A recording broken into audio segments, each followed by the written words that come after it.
Hey everyone, and welcome to Multiverse Media, the channel that covers all things Marvel, DC, The Boys, and more. I'm Asher Friedberg, and today I will be breaking down the first episode of The Falcon and the Winter Soldier. Before we begin, be sure to leave a like, subscribe, and share to help our channel grow. Also, major spoiler warning for the first episode of The Falcon and the Winter Soldier. The first episode kicks off with Sam Wilson getting ready for a ceremony in DC, as he places Cap's shield back into its case.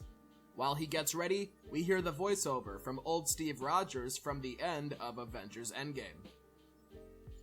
After this, Falcon is shown to be on a mission with the military, and needs to respect sovereign borders, something the Avengers never really did. Falcon's mission is to save Captain Vassant from the TAF before they can get him into Libyan airspace.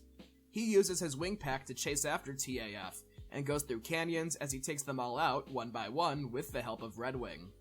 As they fight, it turns out that Batroc, who last appeared in Captain America the Winter Soldier, is working with them.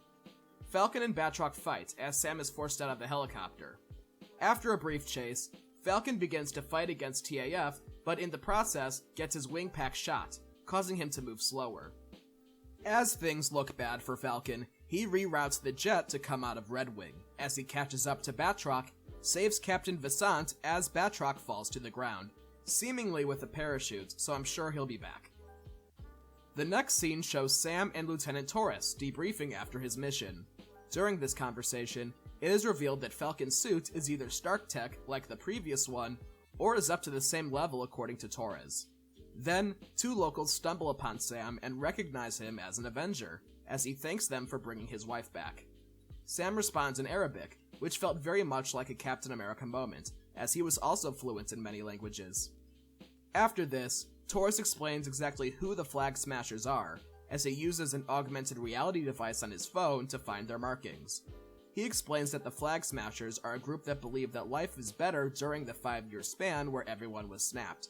Essentially, these guys are Thanos supporters. Torres then asks Sam what happened to Steve Rogers, as he brings up that people across the world have conspiracy theories as to what happened to him.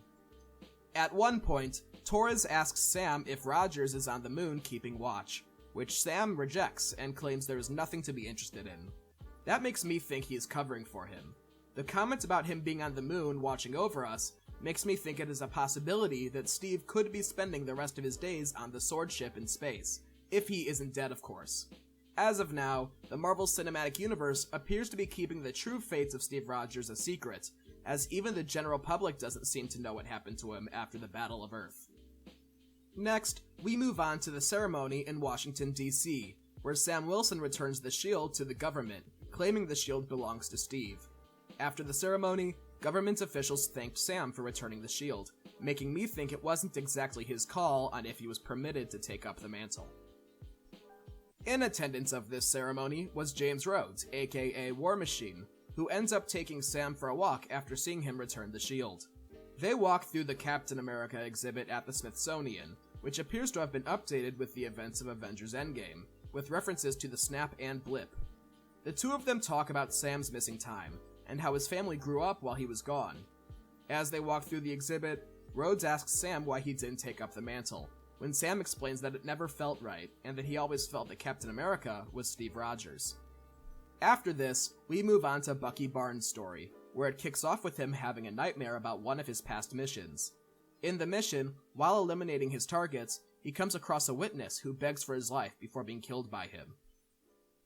Bucky wakes up sleeping on the floor of a small apartment, still wearing his old dog tags.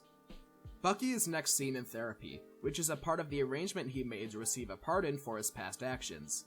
This pardon is a fairly big deal, as Bucky Barnes now has a sort of clean slate, despite the emotional trauma, of course.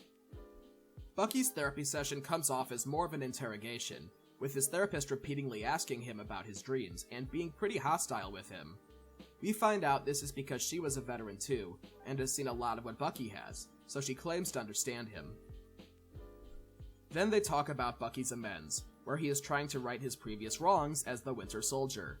The rules he must follow are that he must not break any laws, harm anyone, which he does, and to explain that he is no longer the Winter Soldier and is trying to make amends. He does this to a politician after he hacks her car, knocks out her guard, and leaves her for the police. After this, Bucky leaves when he runs into his friend, an old man who appears to have developed a relationship with. The two go for sushi, when the old man sets up Bucky with the server working the bar. After that, the old man fixates on some mochi, as he begins to tear up and remember his son, who mysteriously died.